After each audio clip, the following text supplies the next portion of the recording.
Kwanza tumshukuru Mungu tulipata matokeo mazuri, lakini kubwa ni kwamba mechi haikuwa rahisi, ilikuwa mechi ngumu. Tumeanza mechi yetu tukicheza na madefender watatu, kujaribu kuongeza nguvu mapana ya kiwanja, lakini pia kuwa na washambuliaji wawili juu. Lengo lilikuwa ni kutafuta magoli mengi. Kwa bahati mbaya hatukufanikiwa. Kwa nini hatukufanikiwa?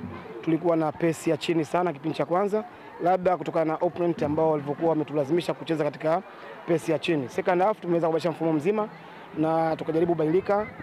Kikubwa ambacho tumefaidika sasa ni kasi ya mchezo, ingawa pia bahati mbaya hatukupata magoli mengi kama ambavyo tulikusudia kupata magoli mengi, lakini yote kwa yote mechi ilikuwa nzuri na tumepata picha au sehemu ya kujiangalia.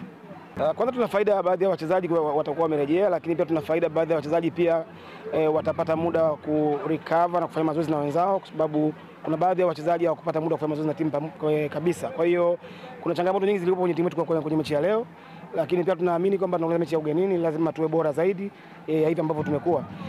Kimsingi ni kwamba wachezaji wanafahamu umuhimu wa hii mechi.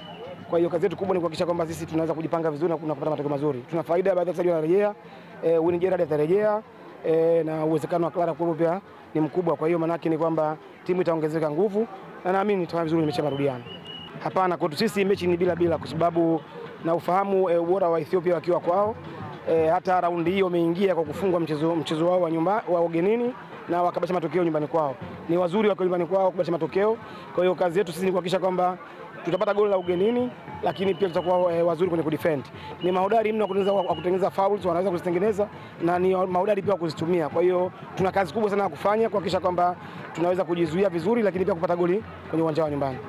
Kauli yako kwa Tanzania waliojitokeza leo kwa support Twiga Stars, lakini pia kauli yako mnapokuwa nje ya mipaka ya Tanzania kwa ajili ya kuiwakilisha Tanzania kupitia. Kwa wale ambao wamekuja hapa wamefanya kazi kubwa. Nimeweza kuona tangu mwanzo wa mchezo mpaka mwisho wakiwa wana support timu yetu na tumefanya vizuri. Tukiwa nje kikubwa kwao ni dua sasa kuhakikisha kwamba wanatuombea kwa Mungu ili yale mambo yote ya kiufundi na mbinu yaweze kuwa mazuri kwa upande wetu. Shukrani. Asante sana.